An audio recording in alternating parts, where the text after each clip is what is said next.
All right. Look, you're going to be so proud of your country if I get in. You're going to be so proud of your president, and I don't care about that. But you are going to be so proud of your country because we're going to turn it around and we're going to start winning again. We're going to win so much. We're going to win at every level. We're going to win economically. We're going to win with the economy. We're going to win with military. We're going to win with healthcare and for our veterans. We're going to win with every single facet. We're going to win so much, you may even get tired of winning. And you'll say, please, please, it's too much winning. We can't take it anymore. Mr. President, it's too much. And I'll say, no, it isn't. We have to keep winning.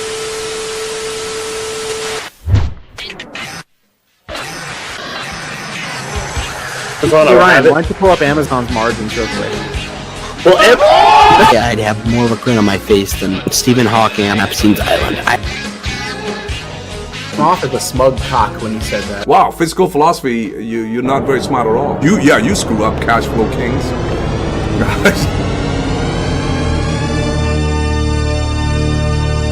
Dissector, you are an idiot. Hello, everybody. It is Saturday, and it is Saturday, 8 p.m. Eastern. Now, for some people, it could be Sunday, 8 a.m. Eastern. That could be a possibility. I don't know who that could be. Yeah. There we go. Fiscal, you're back a little bit. You're a little glitchy. The Oracle is interfering. This is not good. Okay. Either way, though, that doesn't change the fact that many, many bad things could be happening at Saturday, 8 p.m. Eastern. There could be, fall was coming around. There's a crisp in the air. Even worse things can happen during the autumn time and fall. Saturday, 8 p.m. Eastern. Now, Fiscal, what are some of those activities at Saturday, 8 p.m. Eastern or 8 a.m. Eastern that are not too accretive to your lifestyle? Oh boy. I mean, you could accidentally meet up with a ladyboy. You never know. I feel like that happened. You might not notice bulges, and not to make a reference to anything that was inscribed anywhere, but That is actually a danger where I'm at right now. So, I mean, you got to be careful. Stay safe out there, guys. Mm-hmm. You never know. You could be ripping a line of cocaine off of a high-tide piece of glassware. Mm-hmm. It could happen. I'm just saying. You could be. It comes to my mind that you could be doing some stuff like with the tax auditor at Rick. Oh, you could be that's a good one. You could be giving the tax man like $5,000 a day in lap dances to maybe overlook $8 million in tax bills. So did that actually happen? And then delete your Twitter. That could be a thing you do. We lost a follower that day. You think sad that he deleted and people lost money in the stock? We lost a follower. Yeah, I know. It's absolutely crazy. I don't know what he thinks deleting his Twitter is going to do. It's like they can subpoena that. Like it's backed up somewhere, Yeah. Okay, we can hear you all fine. Like there's no delay. It's just the video that's a little iffy at times. Yeah, I mean it's this Filipino Wi-Fi, I guess, isn't. See, this is why we all need to become channel members. Maybe if we had a little more money, Fiscal could stay at a 5-star resort permanently out there, and it could be a great time. But perhaps. I'm not going to say whether more channel members. We need money urgently. Yeah, it would help. Oh yeah, we are grifters. Thank you. Yes. Speaking of grifters, here's this clip for your enjoyment. Cashflow Kings does a $2 a month. Oh my God! Oh, grifter!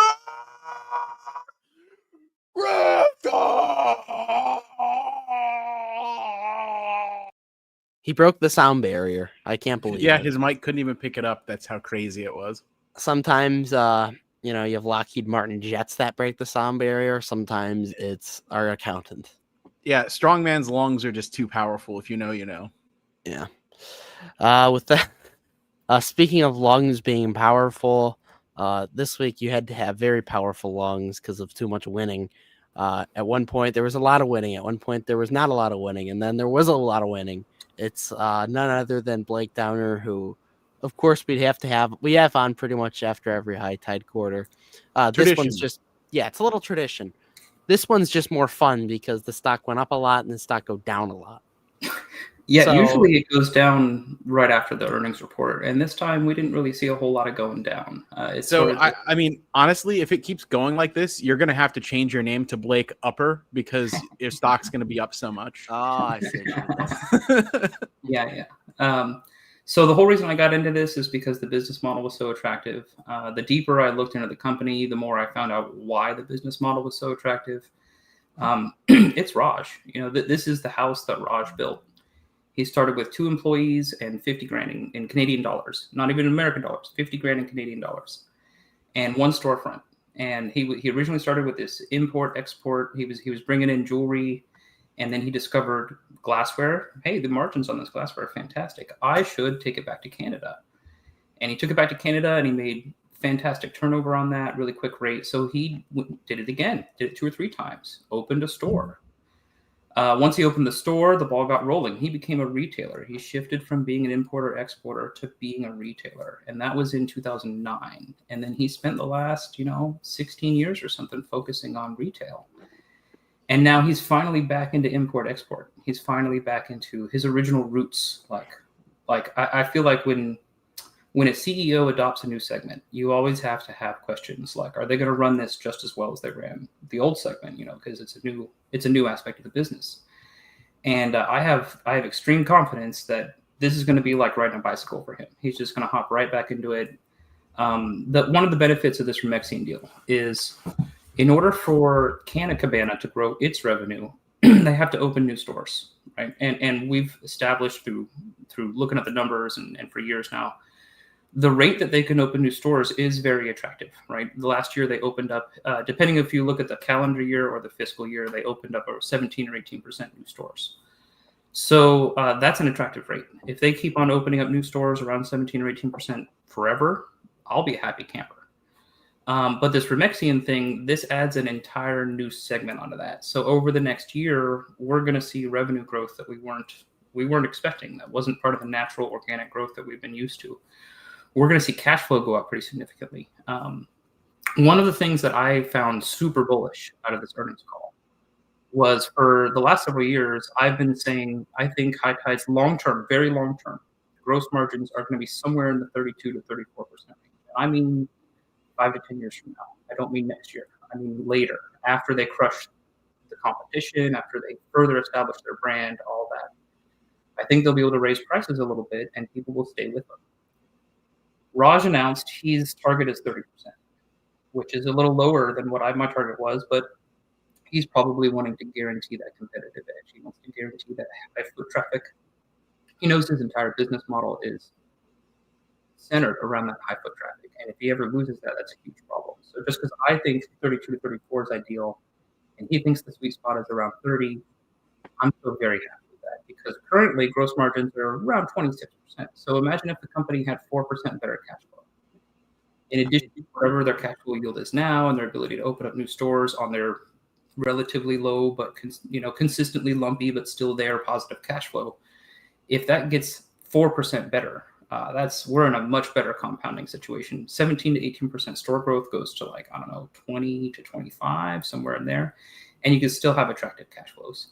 Another thing that was mentioned during the ER that I really liked was maybe this was actually during the interview on the Dales report. Recently, Raj said something about how the turnaround time for when a store becomes cash flow positive after they open a new store. When I first got into this company, it was in the 6 to 9 month region. As competition continued to grow, that pushed out to 12 months. I heard Raj recently mention it's back down to 10 or 11 months, which is very nice. I really like to hear that about new stores. When they first open up, they're a drag on the company. After around a year, and now it's starting to look like maybe that's 10, 11 months, they're a net benefit for the company. So both of those things I found super bullish. We have been speculating about the different European countries that HITI's planning on going into.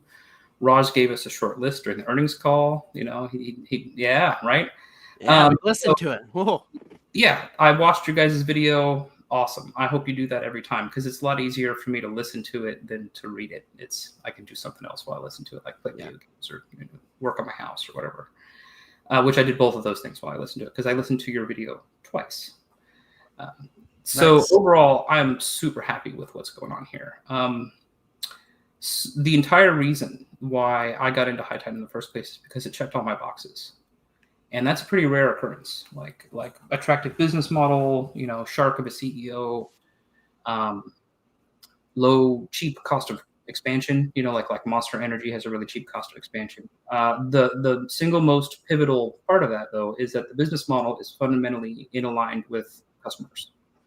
And I think I was telling Fiscal and Ryan, maybe I said it to just one of you. I was talking about Arizona Tea. If I could invest in Arizona Tea, I would, because that company is also extremely in alignment with customers. The incentives of the company is the incentives with the stakeholders is also in alignment with incentives with the customers. So you have this trifecta where management's incentives are to do right by the customers. And because that continues to happen, they also end up doing right by the shareholders. Like I've said something repeatedly about, and you guys you've heard me say this phrase again, you will hear me say it over and over again. Attractive business models lead to attractive fundamentals and attractive financials. Mm-hmm. And when those financials get better, right, it typically leads to an improvement in the share price. So all you really have to do on your journey, as I know both of you are individual stock pickers, you have to look for stories that are just super good. And this is one of them. This is why, it's only like 10, 11, 12% of my net worth or something. I mean, it went up, but it's like 90% of my brokerage. Mm. There's a clear reason why this business model is so attractive to me. And every time I find another company, I have to ask myself, is this going to perform as well as HITI? I don't really have doubt. It's really like my conviction here is there's so many layers of it, and it's so deep. And part of this is, I'm emotionally attached to my position. I've got all those biases and everything. But the way I look at it, I can't find a more attractive opportunity. And that's after the share price has gone up like it's basically doubled, since I started dollar cost averaging it. My cost basis is around $1.75. Oh, Yeah. And I plan on buying more, and I would love to have bought more like in the 220s, just a few months ago. But it looks like I'm going to end up buying more in 350s or something, 380s, whatever it ends up being at. God, please not let it be above $4 when I get a chance to buy more. But I'm here for the long haul. I know that this is a really solid company with a lot of growth potential, and that Raj is going to continue looking for opportunities. He is that type of person. He has that drive. And that's a big part of what's like the real moat here. It's not the discount model. It's not the elite, that Costco thing that they got going on. It's Raj's relentless drive and ambition. And if he just runs out of ambition, we're done for. That's what keeps him going. Yeah. And it's a lot about like his personality, and his skills. Like when we were chatting with him, both before and after the interview, he's witty, he's charismatic. He's smart. He's sharky, and sharky in a good way. Like he's a predator among his industry, his sector. He's ruthless but ethical. He's got relentless drive. I don't know what books he reads, but I can tell he's a voracious reader. Every time people in interviews are asking, "Oh, what book are you reading right now?" I've heard several different excellent answers from him, and most of them are about like business and leadership and making good decisions and stuff like that. I personally have read a whole lot of books on strategy because I'm a big fan of strategy games. Individual stock picking is just another strategy game. It just happens to be on the more complicated end. I love it. I guarantee he's read a lot of books on strategy because you don't make those sorts of killer decisions, high quality decisions, without having some sort of framework to work by. Yeah. Again, we're talking about the long term, so why not pull up the 1 day chart? And it's down 4 points. Stock bad, not good. I can't take it anymore. I nearly sold yesterday. I had heart was in my stomach. I didn't even notice. Cooper points out in the comments he would also invest in Aldi's. That's another fantastic business model because these business models, even though they're private, Arizona and Aldi's, even though they're private, their goals, their incentives are perfectly in alignment with shareholders or stakeholders in the case of if it's private, but they're also perfectly in alignment with customers. And anytime you find that, that's a magical situation. I would almost call it like lightning in a bottle, which is really something that's sort of reserved for like movies that capture, like Star Wars and, like the season 1 of Game of Thrones and stuff. The Lion King, you guys, maybe you're too young to remember. I know Ryan is definitely too young to remember The Lion King. Fiscal. I played Scar in The Lion King. I saw The Lion King when it was new. Yeah, everybody did. Like the entire country went and saw The Lion King. You didn't even have to have kids. You just go watch The Lion King because everybody water cooler talk. Everybody was so. Once you got James Earl Jones, come on. Yeah, once you find lightning in a bottle, it is magical, and you don't want to let it go, and you don't want to just wait for the sequel because the sequel is very rarely not the original. It's a bad copy. So I think Halloween 2 is an exception in my opinion. Yeah, I think this is sort of like a magical once in a generation opportunity where eventually this industry is going to go nuts and the regards are going to show up and they're going to pump this thing hard. Oh. And even if that never happens, this is still a fantastic company with a lot of growth. It just happens to currently be in an industry with a lot of doubt and a lot of uncertainty, and sentiment is fairly sour.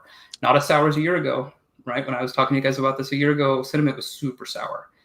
Now it's merely like mildly sour on the industry as a whole. There's actually quite a lot of hope that rescheduling might happen any day now. I kind of don't have hope for that, but it could happen soon, Yeah, anything Trump says, I think it's just like a momentum bonus. Joe brings up a good point.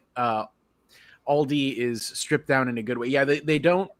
When I go in there, what I think of, because I've been in Aldi a number of times, I think of efficiency and lack of waste, basically. Yeah. Those are the things that pop into my head. Another one of those private companies is Chick-fil-A. Oh, yeah.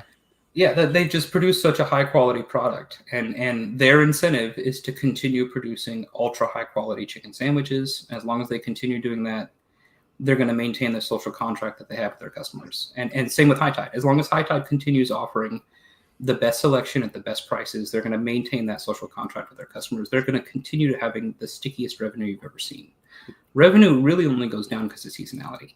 Yeah. People don't give up on this company. Once you become a customer, essentially you're kind of trapped for life. It's sort of like the Costco effect. Once you become a Costco member, you're never going back. I mean, one could make the argument weed is a little more addictive than reoccurring than Costco. So no disrespect to Costco. So there's another aspect to this. So your entire life, okay, you have formed these relationships with these companies. So for example, your relationship with Walmart, when you buy stuff at Walmart, you're getting a fair deal. You're not getting the best deal, but you're not getting ripped off because Walmart's entire business model is to provide a massive selection at attractive prices, right? So everything you buy at Walmart, it's a fair deal. It's a fair price. And this has been established for decades with you, with your parents, with your friends, everybody Walmart offers a fair deal. Yeah, you'll almost never find, like, for example, something at Walmart where the comparable thing is cheaper at, for example, Target. That just won't happen. Or if it is, it's only barely cheaper. That sort of thing. Yeah. And so HITI is building these relationships with these customers where every time they walk in, they know they're getting a fair deal. It is there. It is clear as day. It's reinforced on every time they visit. On top of that, there's additional reoccurring reinforcement. So let's say you buy a new car and you really enjoy this new car. Every time you hop in it to go to work, you're reminded that you like the car. So years later, when you go to replace the car, you're going to be far more likely to buy something similar to that one, maybe made by the same company, maybe the same sort of size, that sort of thing. The same is true with buying habits with all retailers, every retailer. You establish this relationship with the retailer, and then the incentive structure is set up so that you don't want to go away to because of that reliability, because the consistency. It's sort of like the same effect where you can go to any McDonald's in the entire country and you know what to expect for the food. You know what the menu is going to be like. You don't really know what the prices are going to be like, but you have a really clear idea that they're going to be fair for the local area, stuff like that. The social contract around HITI is best selection, best prices. And on top of that, they're purchasing something that literally makes you feel good. And every time they consume it, they are reminded that when they purchased it, they got a good price. It was a fair deal, that sort of thing. There's just so many layers of psychological reinforcement here. And this is a big part of why the revenue is so sticky. And 3 or 4 years ago, when I first got interested in this, I was like, this is the most attractive business model I have seen in a long time, because the incentives are all lined up, all of them. And it's super rare to come across a company like this. The elite membership growth was also insane. That was the one segment in KPI from we had record revenue, we had record cash flow, we had record membership growth, we had record everything. There is nothing to complain about this quarter, and this is the quarter that does not contain the Romexian numbers. These numbers are going to get even better because of the Romexian segment is going to bring in a whole new chunk of revenue that didn't exist, and that revenue is at a higher gross margins than the current revenue. So the gross margins of the company as a whole is going to push up. When you include all the segments, very nice. Peter or Dr. Pump brings up a good point. Yeah. Yeah. Dr. Pump points out same store sales growth. Rod cited, if you go back in time to 4 years ago, during the earnings report, he cited from 4 years ago to today, those stores that were open 4 years ago, their revenue is up 137%. This is the output, right? I'm talking about outputs. Why are the outputs so attractive? The outputs are so attractive because the business model is so attractive. Circling back, re-ranting, attractive business models lead to attractive financials. They lead to attractive outcomes. You have to look for places where the incentives are aligned. And I'm saying this because I'm a long-term holder, right? If my goal was to only hold for 1 to 3 years, I would be focusing on valuations. I'd be focusing on that short-term correction.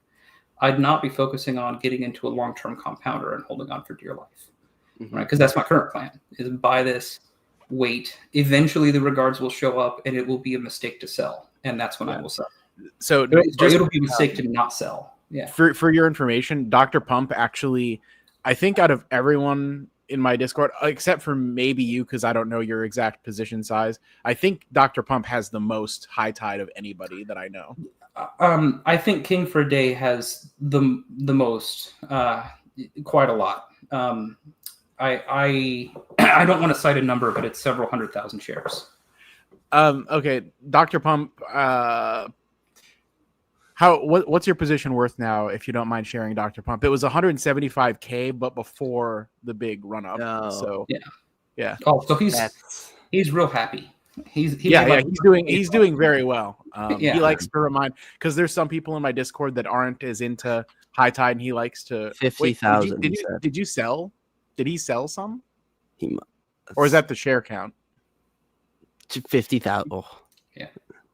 He's not specifying if that's shares or dollars. I feel like that's shares. So okay. It's 50,000 shares. Okay. Thank you for clarifying. Speaking of King for a Day, I definitely believe in his long-term thesis. Like, we basically agree on like 95% of it all. The only thing we disagree on is I think the timetables are going to be a little bit more stretched out. So when he tells you he thinks it's going to be a 100-bagger in 20 years, I think it's possible 100 bags in 25 or 30. I think 20 is a little bit more aggressive. However, this Romexian deal was much larger than I was expecting. And so if you rewind back to like February, when they were talking about I think it was PureCan, the smaller deal, the revenue on PureCan was much smaller, and the company was going to need a lot more time to grow that revenue up into something significant.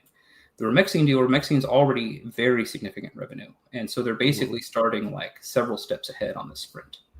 And because the Romexian deal was larger than I initially expected, I'm going to have to adjust my timetables for maximum possible returns. You know, like how much time do you think it could take to 100-bag a company like this?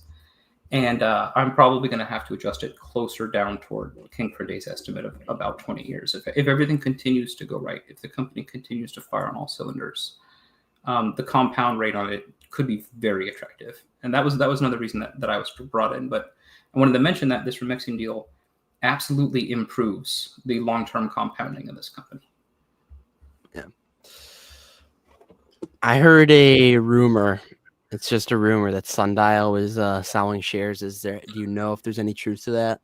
It is so hard to tell what's going on Sundial. I regularly hear about a half a dozen different rumors, and most of them contradict each other. To be fair, that would be a really good, 50% gain trade for them if they you know. Zach is Canadian tax, though, that's not a joke. Zach is looking really smart. He was buying his. I'm sure his cost basis is probably around 220. It's probably very similar to Dr. Pump's, like maybe 240, because he was buying pretty heavily in the 250s. Yeah, it was in the low to mid twos, as I recall. And then he bought more. Yeah. And so I wonder what his cost basis is, but he's looking pretty smart right now because he bought millions of dollars worth. Oh, okay, 220-ish for Dr. Pump's cost average. That's pretty similar to mine. Same ballpark. So he's doing very well. Just so not. I'm curious what Dr. Pump thinks the maximum, like if the regards were to step in tomorrow, and we were going to see this 6-month-long parabolic rally. I'm curious what Dr. Pump thinks it's going to top out at, because I want to hear everybody's answer. Do you have a number? 15 to 30 is what I've been saying for about a year and a half now. And now that this Romexian thing happened, I might have to adjust that higher. I also haven't done the math yet on recalculating the intrinsic value. About a year ago, I would have told you it was $5 to $7, like $5 to $7. Right before the Romexian deal, I probably would have told you $5.50 to $7.50, maybe $6 to $8. I'd have to sit down and do some math. But now it's probably like $8 to $10, like screaming, I'm super undervalued, I'm high growth, I will grow revenue, I have attractive margins, buy me. And it actually got, I think you're explaining it to us in the comment section as it happened, but it was cheap. I'm doing the math, like it's cheaper at like $3.20, which is what it was trading at the time, than it would be at like $2.50, $2.80, whatever it was. Yes. The valuation before the Romexian deal, and then when it had a 60% rally, the valuation actually got better. like I know this doesn't make sense, but the cash flow for the company basically is going to improve by about 80%. Yeah. So the share price only went up 60%, and the cash flow is going to go up 80%, and so that means the valuation just dropped. 20-ish%. It's not quite 20% because of how ratios work, but pretty All right. significant. Peter says that 3 to 8 billion. So rescheduling. that would Yeah. be like between 5 and 15x or something like that. Yeah. That's pretty similar to my estimates. It's hard to say how hard the regards are going to pump it, and a lot of it requires like a perfect storm to really go to the moon. So what if crypto goes crazy high, and then cannabis goes crazy high like a month later? You know, like what if crypto hits a top and everybody's crazy about their meme coins, and then a month later, while it's busy chopping down and people are trying to find something new to dump their money into, rescheduling hits. You know, that's sort of the perfect storm. People pivot from Bitcoin into cannabis and all that. They take their exit liquidity from crypto and put it into weed. Yeah. There's a lot of crypto bros that have done that twice already during the previous 2 rallies. I bring it up because history has this tendency where it rhymes. It doesn't always like the cyclicality of it. It doesn't happen exactly the same way, but you will see a lot of similar events happen over and over again. Crypto bros will show up. The regards will arrive. I don't know when. Would you rather have crypto bros or Palantir bros? So the Palantir bros are mostly delusional, and the crypto bros are at least most of them know there's no intrinsic value on this thing. I'm just trading it. I could lose the entire position. I think that the Palantir bros, they don't understand what they own. Like I know that's the crypto beam. Some of them do. Some of them acknowledge that they're just trading crypto, but some of them will insist that, I just dollar cost average. Why? It's Beanie Babies or troll dolls. Like I can't see. There was an X post that a fairly sizable account made. I don't remember which one, but they asked which cryptos do you have and why, or something, or which cryptos are you buying and why. A lot of people gave tickers, but very few people answered the second part of the question. And why? And I just pointed out, hey, this is really interesting that a lot of people are throwing tickers out here, but very few people are answering the second part of this prompt. I wonder why that might be. Yeah. So to respond to Hugo in the comments, I'm not delusional about Palantir at all. I know exactly what Palantir is. It's a CIA setup to spy on everybody. So like, I cannot ethically put money into something that is just about the most unethical thing I could think of. Fiscal, we should turn into like InfoWars point two. You could be like, I'd be like Nick Fuentes. You'd be like Alex Jones. If you want to hear some conspiracy, I'll practice. So I'm an INTJ personality. I'll start selling like boner pills and methylene blue, like Alex Jones. That'd be on brand for me. So I'm an INTJ personality type, which means that I will like collect a bunch of facts and then holistically view them all and then jump to a conclusion that's usually correct, but very difficult to connect the facts to the conclusion. And so I really enjoy exploring conspiracy theories. That doesn't mean I believe them, right, or promote them, but I find them very interesting. Yeah, there's been a lot of Palantir talk recently with like Peter Thiel and all the world events that have gone down lately, and his connections to the vice president. It's interesting. You look into it. Hugo says I'm wrong. Hugo, how about you look into the history of how the company got started and who gave Alex Karp all that money? Ooh. Yeah, follow the money. Where did the money come from? Answer that. You know what's very interesting. I believe that both Peter Thiel and Elon Musk were both involved in early days of PayPal. Oh, yeah, they were. Yeah. That's how Elon made his first fortune, was PayPal. Yeah. I'm gonna make my first fortune in PayPal also. You'll see, guys. Yeah. So I see what you did there. That might have been his second fortune now that I think about it. I think he had some really successful website like a year before he launched the PayPal thing. I looked into the history of Elon like 15 years ago before he got really famous, when he was just some no-name entrepreneur. Watch, PayPal's going to partner with Palantir and X, and it's going to 10x. Didn't Fiscal, isn't there a PayPal update this week? Wasn't there a partnership announced? I was seeing some news alerts on my phone. Apparently there's like some kind of Google partnership that they're doing. So I think it has something to do with AI. I don't know. A lot of the AI stuff, I think it always sounds good in a pithy headline anytime you can kind of shoehorn AI into whatever you're doing. So I'll take it with a grain of salt. I think PayPal's good enough just with the numbers, and you don't need any kind of gimmick to make it good. Now, I understand the share price is not performing adequately when you compare it to their numbers. Actually, today at $68, it's actually cheaper than it was at $60 in 2023 because of the buyback. That's a fun stat. So PayPal is getting cheaper, even though they're buying back a lot more shares. And we have a catalyst in Q3. Let's go. If you remember the question Raj answered about buybacks, this Romexian deal pushes us a lot closer to 10 million cash flow per quarter. Like right. Dividend, I think he said as well, was something that he free money. You're all welcome. It was sort of a combined question because I framed it in a two-parter, and he sort of answered it as a single answer. Doesn't Canada have like different buyback rules than the U.S. or something? I'll fact check that so right with now. The U.S. things are very fast and loose, and companies are basically allowed to kind of just do whatever they want as long as they pay the taxes and document everything really well.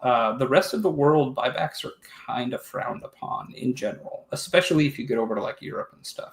That's been an issue because I'm in Evolution and BTI as well. Those are both, England or the UK rather, and Sweden, and they do buybacks, but never as aggressively as shareholders would want. Remember, Evolution was at weren't they at 68 when they announced buybacks, and we were just go deploy your entire. But even still, they're not they could do they can afford so much more buybacks, but they have a rule where they can't buy back more than 10% of the daily trading volume. And the trading volume just isn't huge because European companies, a lot of European investors, they don't really jump in and out like Americans do. So the trading volume isn't particularly high to begin with. So that 10% number just it doesn't feel juicy enough. We want more. Yeah. So when he first said that, I was initially thinking, I'm like, oh, okay, cool. That's 2 to 3 years from now. But now that I'm looking at the numbers on Romexian, we might start to see buybacks. They might start a year to a year and a half from now, something like that. So it's starting to look like near the end of 2026, we might get some sort of an announcement for a small buyback program. Imagine they just buy back one share to say they did it. One share. Well, I think you might have even brought up the point that sometimes CEOs will be kind of incentivized to do a small nominal dividend just because they personally own a lot of shares, and it's a good way to sort of guarantee a certain amount of income for them personally. Mm-hmm. If there's because even a small dividend on I am assuming he probably personally has 6 or 7% of the company, or maybe more. Yeah, he's probably around 6% because him and his wife started it, and she dumped a bunch of money in. And I remember reading a report from 2019 because when I first decided I was going to buy this company, I went back and read the last 10 quarterly earnings reports. So I read 2.5 years worth. And somewhere in there, I found a document. I think it was not actually earnings report, but it was some other document, some sort of statement from right before they did a reverse split so they could uplist to the NASDAQ. And it said very clearly how many shares his wife had. It was millions. And but then they did a 10 to 1 or 15 to 1 reverse split or something. And then they uplisted like a week later. And I've never seen any documentation about that ever since. But he owns a bucket of shares. His wife owns a 2-cent dividend or something, right? And then they own shares together. So they are incentivized to pay a penny a share because you know what that would do to his annual income. Right. That's what I was just thinking.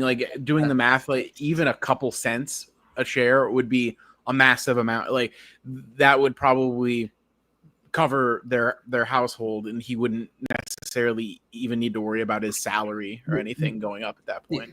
They're already sitting on life-changing money. Like he's already built it. They can tap into it whenever they want to at this point. Yeah. Like I'm sure his salary is attractive. I think it's like a little over $500,000 a year or something. I haven't looked it up in a while. I don't know. Probably an outdated number. I don't know if it's the same in Canada, but in the U.S. the dividend is more tax Sure. efficient. Yeah. Right. So if the laws are similar in Canada with regards to the salary tax, which the Canadian income tax on salaries is probably pretty high. So to grow his income, he's probably, if there is a difference between those two sources of income, dividends are probably. I know they have a more progressive tax rate than we do, so they tax their highest earners. Yeah, their highest marginal rate is a good bit. I think I want to say in the 50% range in Canada for the highest bracket. So there's been a lot of talk about this, like over the last few years. Canada's economy is sort of goofy, where most of Canada actually does more interactions and more trade with their United States neighbors than they actually do with the Canadian states that they border. So like you go over to like Alberta and stuff. They have more north-south trade across the border than they do east-west trade. A lot of that's mountains, and it's really cold there. Very few people live like north of Toronto and all that. So large parts of the Canadian economy are already tied to the U.S. economy. And if they decide to break off and go independent, I don't see that as being a problem at all for high tide, because all of the old laws will get grandfathered in. And another thing that's going to get grandfathered in that is the culture that formed those laws. So even though we're talking about the potential for a subculture breaking off, it's Canada now. I mean, they've already been used to this being part of their culture for several years. It's sank in. It's not going away. The genie's out of the bottle, as I know Fiscal likes to say. The genie's definitely out of the bottle. It's not going back in there. If they decide to go and become a 51st state or something, some weird situation like that, I guarantee the Canadians are going to fight for the right to maintain all of their industries, including this one. Right? They will be financially incentivized to maintain everything they have. Why would they give up something they already have? So even if that happens, whatever local government, like a regional government, a state government, breaks off and tries to join the U.S., I have every confidence that the company is going to be like, hey, don't forget about us. And we're not alone here, right? So on the West Coast over there, Sundial's over there too, right? They've got like 80 stores or something. They've got Value Buds. High Tide would not be the only company lobbying and saying, hey, don't forget about us. Like, so and Sundial has millions of dollars to throw into lobbying if they need to. And it doesn't cost very much to pay table stakes to send down a representative and go chat with some political person and make sure we employ a lot of people. We're part of the economy. We just want to remind you, don't forget about us. So I'm actually not worried about that, because I know that some sort of concessions or exemptions will get forced in. That sort of thing also is going to take a lot of time. Like, even if the ball was rolling on it tomorrow and that branch of Canada they were hardcore about voting on it, it's going to take a couple of years. That's not going to be a quick process. And what happens in the U.S. over the next couple of years could be pretty significant. Yeah, it's very possible the situation in the U.S. changes dramatically. Remember my thesis, if you've heard me on here before. Trump regularly pulls rabbits out of his hat like a magician, and he waves them in front of the camera and he says, pay attention to this rabbit, pay no attention to Epstein or anything else, ignore all the scandals, ignore the fact that I'm murdering people. Have you heard of the new ballroom? It's really good. Ignore all of that, because right now I need you to look at this rabbit. And I guarantee he saw a massive effect when he mentioned cannabis like 4 weeks ago, right in there. You guys heard about that? He mentioned cannabis. Yeah. MSOS rocketed. He got the response that he thinks he was after. So the news, that was like a test. When the news actually hits, when he fully pulls the rabbit out, he showed it, he peeked it, right? He peeked it to us. When he fully pulls that rabbit out and shows it in front of the cameras and says, we are rescheduling, and this is what the news is going to talk about for the next 3 weeks, it will happen. I believe. He is incentivized to do this. That's how my entire investing, everything is all incentive based. And Donald Trump needs a distraction, and he will eventually run low on his other distractions, and he'll rummage around through his hat and he'll pull this particular rabbit out. I have Not 100% confidence, but I am fairly confident that the next 3 years, the odds of it getting rescheduled are much higher over the next 3 years than they were over the last 3 years. And 2 of that was with Biden. So like, let that sink in. Like it all depends on the RNG of Trump Pat. Yeah. The RNG, what he feels like doing, and how much heat and pressure he's under. Because like the higher ratcheting up the pressure, you know, the more the news media is talking about some random scandal or the core scandal, the Epstein scandal. High tide's the ultimate inverse Epstein file play. Yeah, I guarantee the hotter it gets for him, the more likely he is to pull this rabbit out, because it will dominate the news cycle for a while, and he will need that. I believe there's going to be some faux pas, some screw up, some additional heat from some other scandal, and he's going to pull this rabbit out. And it might even happen as a political move to help try to win the midterms. Like I've been hearing about that a lot too. Every 2 years, you know, big presidential cycle every 4 years. In between that, you have another big election every 2 years. Yeah. We're only 13 months away from the midterms. So the Goldilocks zone, if you wanted to have rescheduling have the largest like societal impact on the mass psychology of as many voters as possible, you'd have it happen in like July or August. So it has time to sink in. Because if you have it happen in like late September, then it's obviously a grab for votes. But if it happens a little earlier in the summer, people are not going to quite blame that as much. So they'll connect the euphoria without as much hate. Yeah. I think there was another couple of questions. We have a couple questions. Yeah. What's the Portugal issue? So over in the EU, they set it up where if you want to import cannabis, it has to go through this highly regulated system. And they intentionally put the bottleneck in one location so that they could very clearly regulate it, right? So you don't have to have regulators flying all over Europe. You just keep them in one spot, and then they can come in and they can batch test what comes in, and they can run scanners over it and all that stuff.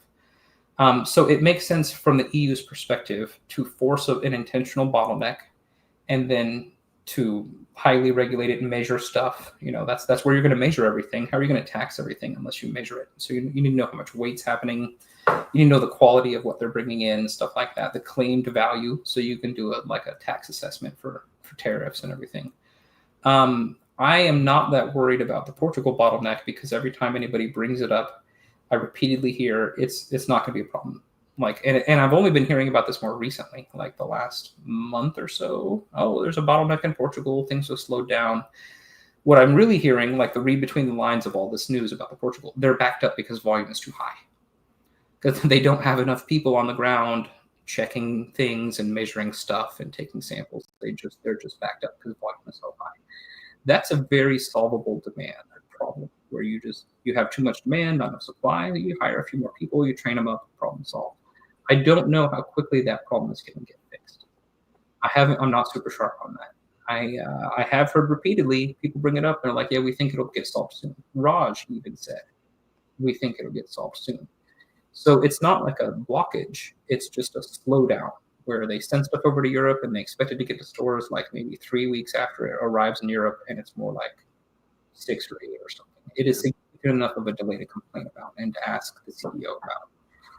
But I have not heard details about it. I have not heard exactly what the problem is. I'm mostly just hearing a bunch of secondhand about the Portugal thing. In the long run, I'm absolutely not worried about it at all. It's I believe it's merely just a volume issue. They have had a recent uptick in volume the last few months. They probably just don't have the facilities or the labor available in order to meet that volume. More questions, even though these people aren't channel members and we can't grift them. Thoughts on Raj hinting more store M&A? So I think that what we've seen over the last 2 years, where he's dramatically slowed down the rate of M&A, is basically what we're going to continue to see going forward. When a new market opens up, we will see heavy M&A there. But in Canada is a fully mature situation. They don't need M&A. And so we're going to continue to see, 3 or 4, maybe 5 stores a year get M&A'd up, because Raj is there hoovering up the most choice storefronts, right? He's after really high volume. He wants it right next to or right in between a pair of anchor stores. He's after a specific square footage with a certain range in rent. And if you are already a successful retailer and you have all those things, they want your store, right? Especially if there isn't a Canna Cabana already nearby. So when the storefront is already in too attractive of a location to not pass up, Raj is going to continue saying yes to those opportunities. I don't think we're going to see heavy M&A in Canada ever again because it's already mature. We're going to continue seeing the same light M&A that we've been seeing for the last 2 years in Canada. Now, back on my tangent from earlier, when a new market opens up, there will be a period of heavy M&A in that market as they blanket it with new stores. So the U.S. opens up. Okay, so they're going to open up, I'm going to say, 20 stores in Colorado. Just throwing that number out there. They decide they want to open 20 stores. Maybe 6 to 8 of those are from M&A, and the other 12 to 14 are from cash flow. Now, they could open all 20 from cash flow if they want. They have plenty of cash. But if those 6 to 8 stores are already in primo locations, and they already have a customer base, and they already have cheap rent, and it wouldn't take very much money to remodel them into the Canna Cabana look, that's a prime candidate for M&A. And you as a shareholder, you definitely want those attractive M&A selections because they already come with a customer base. Mm-hmm. Instead of having to wait 10, 11, 12 months for that store to become cash flow positive, maybe the company only has to wait 2 or 3. Maybe the company just has to purchase the store and then remodel it, and then 3 months later, bam, they're already cash flow positive. They're already contributing in a positive way. So that's what I think about the M&A. I'm not scared of it. I know Raj and his team are very experienced at it, and I know they're also very selective. So bring it on. I'll take as much M&A as the management wants to do. I guarantee it will be an appropriate amount because they've already proven themselves as being expert at M&A. They're really good at it. Another question, thoughts on potential USA licensing deal mentioned by Raj? Yeah. So there's a couple of different Canadian companies that got around the NASDAQ problem that HITI has, where basically they could open stores in the US and pay the 280E taxes, but then the NASDAQ would kick them off the NASDAQ and they couldn't stay listed on the NASDAQ anymore. So there are a couple of Canadian companies that opened up branch companies in the United States where they own most of this other company. It's like an umbrella corporation. And the branch company operates completely independently of the core company. And the hope for those other companies is that when rescheduling happens and the NASDAQ finally gives them the thumbs up, they will be allowed to merge the 2 companies into one accounting entity instead of having to keep it 2 separate sets of books. There'll still be complications with taxes. You still have to keep 2 separate sets of books for tax purposes because obviously Canada has different tax structure than the US. But the hope for those other 2 companies, I think it's Tilray and Aurora. Don't quote me on that. It's been a while, but those other companies is they will eventually get to merge this thing that they're already growing now. They're already growing a customer base. They're already growing up footprint operations, all that in the US, but it's under 280 taxes. So it's not a very attractive situation. They're basically just hemorrhaging time and effort and money in order to grow a customer base for the future. Because in the future, it will be attractive. 280E taxes will eventually go away. The situation they're setting up themselves up for is very attractive. I don't think High Tide is eager to do that. They could do that. I think it's a headache, though. And I think it would distract Raj from what he needs to focus on. And I think personally, if I was to talk to him tomorrow, I'd be like, Raj, I want you to spend the next 6 to 12 months table stakes. I want you out there handshaking with Germans for the next year, just constantly trying to build relationships. And not just Germany, all those other countries that he mentioned in the earnings report, Chechia and stuff like that. Go make some friends over there. Go meet some distributors, some pharmacies or whatever. Find the customer base that's going to buy your volume, right? One of the reasons I'm attracted to this company now that wasn't true when I first got into it is they're the highest volume entity on the planet for this product, right? This commodity. This is the ultimate buyer. Right, this company buys more cannabis than any other entity on the planet. Let that sink in. Okay, so there's this phrase, right? It's this core concept. If you owe the bank $1 million and you can't pay, that's your problem. If you owe the bank a couple $billion with a B and you can't pay, that's the bank's problem, right? That's not actually your problem anymore. That's a huge problem for the bank. So scale, right? There's a scale issue here where If High Tide doesn't want to buy your stuff, it's not High Tide's problem. If High Tide doesn't want to buy your stuff, that's your problem, because they are the ultimate buyer. Almost no one else on the planet can just step into a grow operation and walk around and give a short tour and just be like, okay, we'll buy it all. Yeah, all of it. Whatever you grow, we see the quality, we like the quality. We can argue about the price, but we will buy everything you grow. Very few entities have that capability. And when the time comes for them to finally grow into the US, like you're talking about, they're going to have this like buying power that they're going to have to rebuild it, right? Because every new state is a new economy, is a new market. They have to find new growers, but they're going to have this experience where they already know how to form these relationships. So thoughts on the potential licensing deal? I don't think it's happening. I think, so when I first heard about Germany, that was 2.5 years ago. It took 2.5 years for Raj to find the right deal. And so when he talks about the potential for maybe one day expanding into the US under the current situation, if rescheduling doesn't change, if the NASDAQ continues to have their weird rules, I think he's not in any rush. I think he's going to wait for the right situation, the right deal. And that could be next year, could be 3 years from now. But I know he's a patient guy, and he's only after the most attractive opportunities available. So if the expanding in the US early, if that becomes if it continues staying unattractive, he won't do it. There has been a lot of talk among other barnacles that have been around for 3, 4, 5 years. Hey, he could always just start opening stores in the US and sell only the glassware and only the accessories. And he refuses to do this because he saw what happened to Canadian stores that did that, and they didn't turn out well for them. They're all gone. So only selling the high margin glassware, no one comes in your door. Like, you don't have the foot traffic. You're relying on one regular customer. He comes back every 6 months when he breaks something and has to replace it. You have such a low volume of foot traffic, and you rely on that. He is now relying on that high volume of foot traffic provided by also selling the loss leader, the cannabis. It's the same gas station model. How often would you go to a gas station if they didn't sell gasoline? Yeah, like let that sink in. So this whole concept where he's going to expand in the U.S. and they're going to sell only glassware or only accessories, or they're going to expand in the U.S. and they're going to pay horrible taxes, and they're going to be in perpetual threat from the NASDAQ. I just don't see it as being as attractive as what it sounds like on the surface. Like when you first hear it, yeah, let's expand early. Let's capture more customers early. It's not an attractive situation yet. It will be. I think it will be for sure. Yeah. Could you do that with vape, et cetera? So there's no way to import or export anything into or out of the U.S. or across any state lines legally. So everything that they like when they expanded, like say specifically Colorado, they're going to have to form new relationships with growers and producers in Colorado. And if they want to sell vapes, it's going to have to be some Colorado producer that they're selling the vapes for, because you cannot travel across state lines with it. Like, it's just not going to be allowed.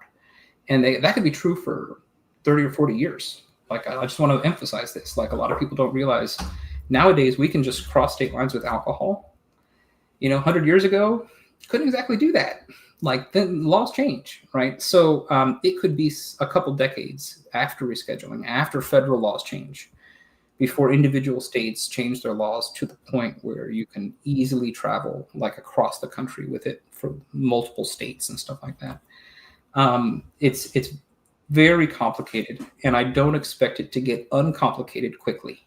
Like, that's my short answer on that. That's not a short answer at all. Fiscal, when are they paying the dividend? That's all I want to know. When are they paying the dividend? Who knows? Mystery. Yeah. Expansions. Yeah. Which state should he be targeting? I've been saying for about 1.5 years or 2 years, right in there. Colorado and Michigan. Those are the two. And the reason why is because it's really cheap to get a permit. It's like, you pay like 10 or 15 grand. You get a permit. Guess how many permits there are? Well, there's an unlimited number. If you fill out the paperwork and pay the money, we'll give you permits. Like, so Colorado and Michigan are like that, where High Tide could show up in just 200 stores, like totally possible. Very possible. And those 200 stores, it won't be overnight. It'll be, over 3 to 5 years. They will grow out a store base. Where it's not going to be easy is like New York. They're barely in permits in New York. Yeah. And it's really expensive. It's like millions of dollars to buy a permit. Like let's say you wanted to expand in New York. You have to find someone who already has one of these permits in New York. And you have to convince them to sell you the permit. Like, that's not going to be cheap. Not going to be cheap. Millions. So some states it's going to be financially impossible. And I don't mean impossible. I mean, like, you would have to be really stupid to choose that state. And then some states it's going to be super easy, extremely similar to the situation in Canada, where pay some money, fill out some paperwork, permit. How many permits do you want? Well, we want to open this many stores. Cool. Fill out all this paperwork. Pay us all this money. You can have all the stores you want. In Canada, there are store limits, right? So each of the provinces that, like, you can only open, like, I think one of them has a 9-store limit over on the West Coast. You can only open 9 stores in that province. You, a single entity, can only own 9 stores. So if you want to open a 10th store, better be somewhere else because you can't do it in that state. So I don't know if Colorado or Michigan have upper limits. I just know that they will hand out permits like candy to anybody who has money and will fill out the paperwork. Yeah. I can easily imagine 200 stores. In both of those states have high enough populations that when they're fully mature, it's not a low store count. It's a high store count. Mm-hmm. As we're kind of wrapping up here, I have an update to the portfolio. Yeah. Fiscal BTI is no longer. You got rid of BTI? It was only a 2% position, and I got out at a 70% gain. And I put the money into Uber at $92 when it was down like 5% this week. So like it was worth it. So you're a trader, not an investor. Mm-hmm. Hopping in and out. I'll buy back in when tobacco is attractive. Don't worry. No, that's fine. I mean, that probably ended up being a good timing on your part, I would say. I am the chosen one. And then, the visa debate has continued to go on this week, but I never ended up doing anything. Well, you can probably take your time thinking on that one. Yeah, I feel like the obvious choice for the potential upgrade would be Amazon. But at the same time, you just hate to sell Visa. It's still like they're still growing free cash flows. They're spinning out money. And let me walk you down a dark path, Ryan. Oh, no. Every time you think about buying shares of something else, ask yourself, do I expect this to outperform High Tide?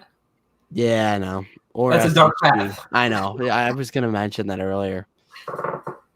I ask myself that like once a week, and I settled on that tiny LP that Fiscal and I are both in. I'm pretty happy with that. And I settled on that coal company. And I still don't expect either of those to outperform High Tide over the next decade. Like, I can't possibly imagine that little tiny producer is gonna do better than High Tide, or the coal company is gonna do better than High Tide. Yeah, but that's me. I'm incredibly biased. I've been here for a while. Like, shareholders in this company, we're like cultists. We even have a nickname. We are barnacles, right? The whole company is ocean themed. Other ocean-themed words that come up a lot in investing, whales and sharks. Well, whales and sharks can't eat barnacles. They don't. They cannot take your shares away. You get to hold on to your shares for as long as you want. Yeah. Barnacles. Fiscal, what was that company that we got offered to do the interview with the CEO? I wonder how that's doing now. I'm gonna research this before we hop on. The random forest fire chemical company. Yeah. So is it a company that reached out to you that you had never talked about before? So what we wanted to do is we wanted to get an interview with the CEO of TSS, ticker TSSI, and the guy got back, and it was just a little odd because he's like, I don't know if I can get you him now, but here's a guy who I can get you, and I'm gonna fact check it right now. Just to see the company that it was. 'Cause we talked about it a few weeks ago on the show. Yeah. All right. TSS? Yeah, TSSI is the... TSSI. Yeah, that's the... I think that's a completely different... Oh, okay. Yeah, me and Fiscal are both bag holders. You're both bag holders, huh? A bag holders, and I have like a 1% position. Okay, we got GEVI. That's the ticker. Yeah. GEVI. It's down 13% the other day. It's down. Yeah. When I got the interview on the September 4th. So since September 4th, it's just been pumping. General Enterprise Ventures. Yeah. Okay. Check out their valuation and stuff. It's just a little odd. I don't know if I'd. Yikes. So the situation there was, I'm assuming we emailed investor relations. Yeah. And the investor relations guy, it's so TSS, I think, probably uses a firm or something. They probably don't have like a guy on their payroll as a dedicated employee. They probably have a company that they use or something, and that company probably, because what was the email Total Site Solutions email address, Ryan, for their investor relations? No. I could put in the private chat what it was, but so I'm guessing that TSS uses a some type of a PR firm or something for their investor relations email sorting or whatever, and that company also probably represents GEVI. Yeah. Wildfire Prevention Systems. Did you look at their financials? No. We honestly, it just wasn't really something we were interested in doing, just because it's not. So the name of the company is General Environmental Management. Yeah. Not General Enterprise Ventures. Yeah. Because it has to do with because the guy even mentioned it had to do with forest fire prevention chemicals or something, and I think General Environment Management has more to do with that than General Enterprise Ventures. So what's the ticker again? GEVI. So when I search GEVI on Google, it comes back with GEVID on the OTC markets. I'm guessing maybe it's not based in the US. I don't know. We didn't ask for clarification either, so we still haven't responded. They're based in Cheyenne, Wyoming. They have $1.8 million in revenue. They made 0.4 in gross profit, so they made $400,000 in gross profit last year. These are trailing 12 months numbers. So with that $400,000 in gross profit, they then spent $17.3 million on operating expenses. Yeah. So I don't think that's a sustainable just verify path that for whatever company you're looking up. It's so weird. So, I know. Maybe I should ask for more clarification in the email. On some sites it comes up as General Enterprise Ventures, and on some sites it comes up as General Environmental Management. Yeah. Like same ticker. I don't understand. Maybe they changed their name. I'm looking at Seeking Alpha. Well, I'm looking at both Google and Stock Analysis, and the name of the company with the same ticker is different on both. So I don't know. I was described to me as a non-toxic, EPA-safe chemical play that is just starting to ramp up revenues. I think this is probably an easy short. This could be the big short for us. Yeah. So in 2020 they had a float of 3.8 million shares, and I explained to you that they're hemorrhaging money every year, like every quarter they're hemorrhaging money. They're up to 11.1 million shares now. So their share count has basically tripled in the last 5 years to pay for operations, right? Because they're hemorrhaging money.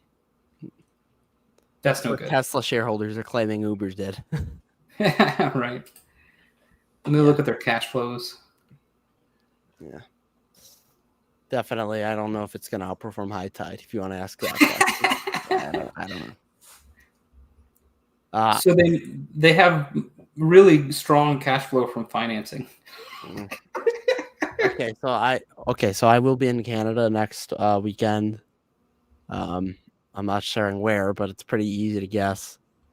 I'll be scoping out to see if I can find a can of Cabana, and I will take a picture and maybe go inside because I'm 19 and I have free will.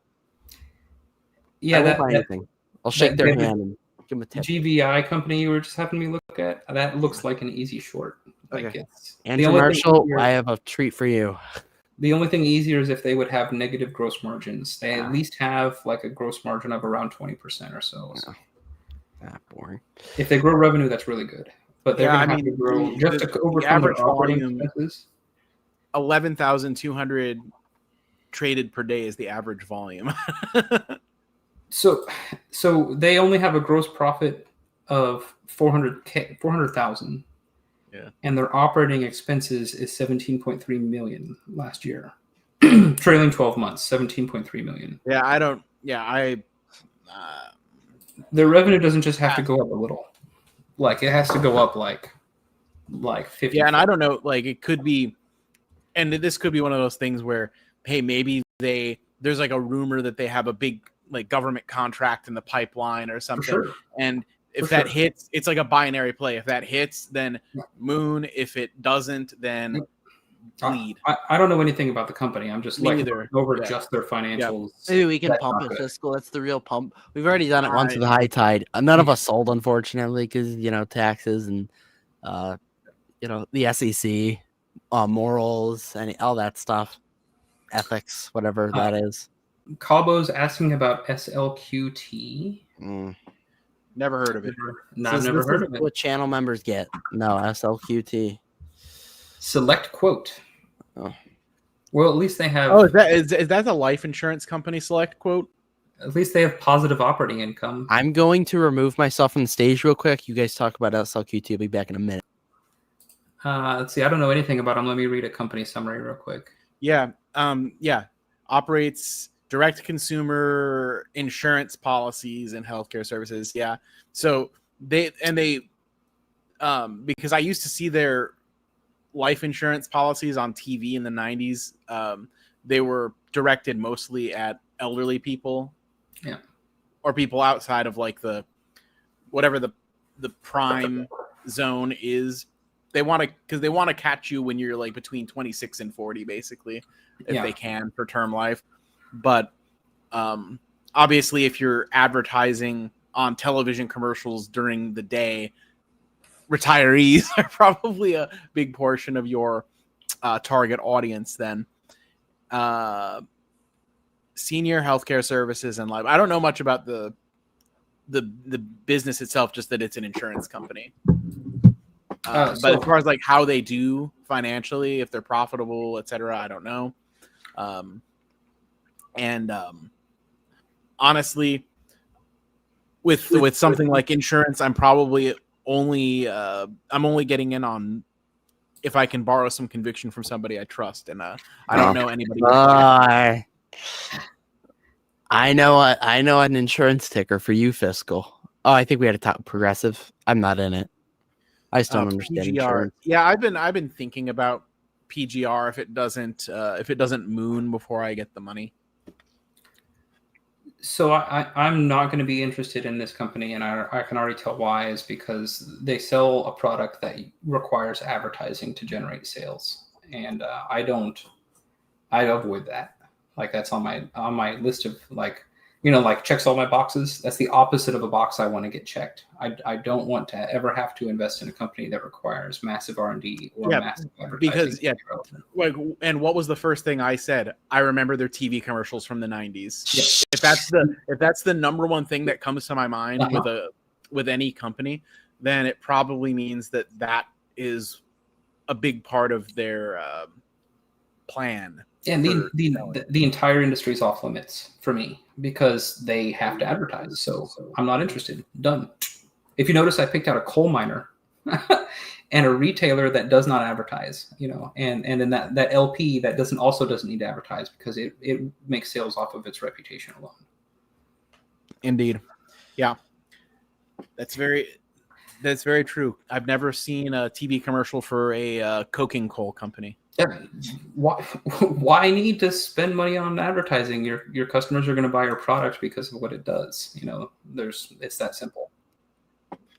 Just wait till there's a Super Bowl ad for Warrior Met Coal this year. We jinxed it now. I remember there was a strike many years ago before I was ever interested in buying, like coal, like before I would ever have considered it. Warrior Coal had a major labor issue where there was a strike, they were shut down. That would have been the perfect time to buy it. They were all over the news. There was massive negative news.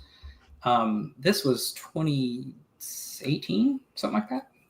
I'm curious now, what did they do? What was the price in 2018? Like during the strike?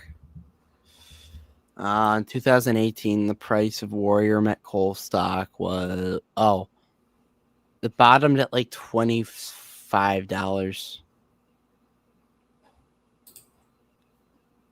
That's what I'm seeing right now. Yeah, maybe I'm wrong on the date. I know they had a strike and there was a lot of bad press about the company, and that would have been a great time to buy because they're just in this really solid, fundamentally attractive situation. Dissector wants to know why I didn't buy CLS. Oh, geez. He does this every time. I feel it's outside of my circle of competence. I don't buy like tech, and I'll never, even though I clearly identify Google and Amazon and, they're solid business models and stuff. Like I'll never buy FANG. I won't do it. The Magnificent 5.5, I won't buy any of those companies either. They're all outside of my circle of competence, and I'm usually after companies and they all require advertising and heavy R&D. How much money is Google and stuff spending on AI right now just to stay relevant, right? Just to keep treading water, to keep racing everybody else. They're hemorrhaging gajillions of dollars. Yeah. And I'm not interested in a business model that has to do that, because what happens when that fails? Or your competitor comes out with something slightly better, or your Bud Light and your advertising campaign goes sideways. You do not want to get into something that relies on advertising or R&D. And I know CLS, they do like cloud services and stuff like that. So it's only tangentially related to big tech and stuff. But the thing with cloud services is you're also having to compete against everybody else on the entire planet, because information can get shipped. I can store my information in Indonesia or the Philippines. It really doesn't matter, all the way on the other side of the planet, and no one cares. It doesn't matter. You're going to fiber optic all the way around the world. Yeah, that's right. Fiscals have been fun. Was it 2 o'clock in the morning there? No. It's like 9:15 in the morning here. 9:15. We're 12 hours ahead of East Coast USA. Okay, so you're exactly 12 hours different. Okay. Yeah. It's 15 hours ahead of where I live. So yeah. So one of the problems I had with CLS was they literally compete with every other cloud provider on the planet, and it's a high competition situation. And I think the competition is only going to get worse. So it's really hard for a moat to get developed in that situation. If they can develop a moat in that environment, it will be very impressive. And they 419% gain in the last year is a heck of a deodorant, though. Oh yeah, Dissector's done great. He's one of the best stock pickers I've talked to who claims to not know anything. Yeah, we should have him on for a full CLS pitch. Yeah, I definitely I don't know what I'm doing. I'm just using this heavy algorithmic approach where he's after founder owners, and he's after things that are just plain super undervalued, and he likes to use the quant score from Seeking Alpha. All that's great. Dissector read all of the books I recommended. Did you read all the books I recommended? I can't read, to be fair, and I am outperforming this year. By the way, one day you braille everything. Is that what's going on? Is audiobook would probably be better? Yeah. So I used to wrestle with my eyes shut a lot. And my coaches were like, "Why are you wrestling with your eyes shut?" And I'm like, it really lets me focus on all the touch, and I can could feel my opponent shift their weight faster, and it was worth it. Well, not when you're on your feet, but if you're both on the ground and you're in a scramble and stuff, shut your eyes. Okay, that's my one piece of. Okay, I'll try that on Tuesday. Try it. Especially if somebody's riding you and you can't really see what's going on very well in the first place because your eyes are already facing the wrong direction. Go ahead and shut them. They're not helping you anyways. There you go. So back to my rant about books. I recommended all three of you, the two of you plus Dissector, read those three specific books. Dissector read all three. His returns have been fantastic. My returns have been fantastic. I'm hoping you guys read those books and then we are outperforming. Correlation. Hey, but to be fair, my returns have also been fantastic. Yeah, I know. I'm outperforming. I'm happy. But so the books are, since I'm referencing them repeatedly, One Up on Wall Street by Peter Lynch. I think everyone should read that first. If you're going to get into individual stock picking, he has a lot of core concepts that every beginner needs to learn. Then you should go read Common Stocks and Uncommon Profits by Philip A. Fischer, because I have that one in my luggage, actually. Vacations are the best time to read. I'm on a plane, I'm reading. I'm in a car and I'm not driving, I'm reading. So vacations is where I get a lot of my reading done. Yeah. The only problem I have, I am one of those people where if I try to read while in a car or on a plane, I get motion sickness only while reading. So I might do audiobooks on planes. That might be my workaround for that. Sure. Yeah, the Capital Mindset Weekly ICOM is all I need for my knowledge for the week, and I'm set. So he talks about, like, he strongly emphasizes how to identify long-term compounders and how to clearly identify like strong management and a few other key things. Philip A. Fischer, that is the Warren Buffett, Charlie Munger style of investing. So everybody knows, well, not everybody, many people are aware Warren Buffett used to be a cigar butt bottom fisher. Yeah. And then at some point, it burned him so bad, he walked away from that method of investing. Okay. And I know exactly when it happened. He bought a windmill company. He didn't know anything about windmills. They had negative gross margins. No one was buying their windmills. There was zero demand, and they were still producing windmills for the supply. And he's like, oh, this is great. I'll buy this. It's a deal. He bought it because it was super cheap. And like within a month, he realized, there's no, like, I can't save this. There's no way to turn this around. And so that was one of those core lessons that when he met Charlie Munger, because he'd met him already before this, and Charlie came in and helped him deal with the windmill company. Mm-hmm. And so Charlie introduced him to this completely other style of investing where you really just try to find the highest quality business model you can. You get in there and you just stay, you patiently wait. And he's famously a Costco investor, diehard Costco shareholder. And so this method, hot dog. This method of buy and hold, like if you're going to buy and hold, you want to read Philip A. Fischer. You need to understand what he understood and what Warren Buffett and Charlie Munger understood about what it takes to be an attractive long-term compounder. Okay, so the third book, Monish Brai. His investing style is probably like my investing style is very similar to his, and that's what I tell people. Like if you're familiar with Monish, I also look for asymmetrical risk reward situations. I'm extremely picky. I run concentrated portfolios, and I listen to Peter Lynch and Philip A. Fischer, right? Because that's the right thing to do things. If both of you read all three of those books, I will give you a fourth book that is a total secret. I will not talk about it online. I will not talk about it on air, but I will tell you a fourth book. Well worth the reading. Yeah. It does an even deeper dive, but it's top secret. The Intelligent Investor. No. A Guide to Wealth by Dave Ramsey.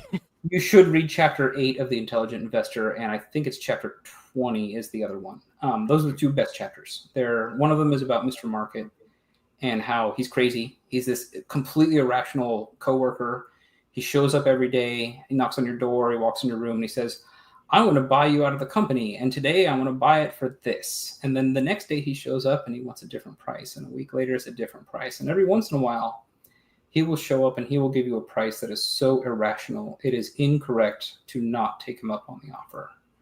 Yeah. And that is the concept of Mr. Market, where you have to stay patient and you have to adopt this idea that the market is irrational all the time. And every once in a while, you can profit off of that extreme irrationality by just buying something that's undervalued and selling it later on when it's overvalued. So the concept of Mr. Market is just huge. So if you're going to read The Intelligent Investor, there's just like 2 chapters to read. And then I think chapter 20, it's valuations. He talks about how important it is to like understand valuations. But Peter Lynch will drive that into you guys. So there's no need. There's no need to like learn how to do a discounted cash flow. Use a calculator, take that number, look at it. But I've shifted to PEGI like a decade ago. I'm never going back. Go look up Peter Lynch, the PEGI method. A lot of people use PEG. Peter and I, we both use PEGI. It is so much faster than a discounted cash flow. And I like it because it incorporates like projections for future cash flows and cash flow growth. It's like folded in there. You don't have to make quite as many assumptions if you just take the analyst, like the average of all of the analyst estimates. Yeah. Dissector also loves PEGI. Yeah. PEGI is fast. The math is really easy. You can do it in like 10 seconds. It's so much better than discounted cash flow, and it tells you a very similar picture.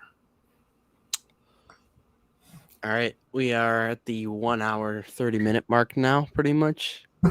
Blake, thank you very much for coming on and talking high tide earnings as per usual, like every quarter. Where can the viewership find you if they somehow don't know who you are? Well, here, like every 3 to 4 months or whatever, I probably won't be back on for another post-quarter thing until January, February. Have a good Christmas. Right. So I'm going to try to come on and talk to you guys about technical analysis or some other thing, not high tide at some point during the long gap, right? Yeah. The gap between Q3 and Q4, it's a long one. Yeah. So you can find me on Twitter. You can find me on Seeking Alpha. As soon as I have some free time, I'm actually going to get back to writing. Eventually, like I'm thinking 3 or 4 months from now, I'm going to start streaming myself on Twitch where I'm researching companies in real time. It's going to be very boring, very dry. I'm going to have like 4 viewers. And then I'm going to edit that down to useful videos that are like infotainment, a little bit of memes, a lot of information. So my analysis of those companies, I'm going to post on YouTube. Oh, nice. On top of that, I want to have some sort of a podcast that's like Shark Tank. Talked about it several times. I'm definitely planning on having both of you guys on as guests. I have two or three different names I've been workshopping for this podcast. I refuse to say them until I actually go like get the copyright and stuff like that. So that'll be more like 4 to 6 months from now. So where can you find me? You can find me in the future. I'll be here. I'll be everywhere. I'll be selling high tide at $30 a share. You guys have a good one. There we go. Thank you very much, Blake, for coming on. What a time. All right. Fiscal wrap up here. I had to order a pizza like 20 minutes ago. It's a struggle. Fiscal, what's your week looking like in the Philippines? What are you doing? Honestly, just kicking back, having a good time, enjoying getting away from it all for a little while, and getting some much needed rest and relaxation, a reset for the brain. My brain's been feeling a little bit foggy lately, hoping to fix that and come back with clarity. Nothing a little prostitute and some TRT can't fix. That makes most problems in life go away, I've found. Yes. All right. Thank you all for tuning in. We're probably gonna have a pre-recorded episode next week. Fiscal, we'll figure that out sometime during the week. All right. Thank you all. Smash the like button, subscribe, do dividends, stocks on drugs. Thank you all for tuning in. And of course, cash flow is king. Oh yeah.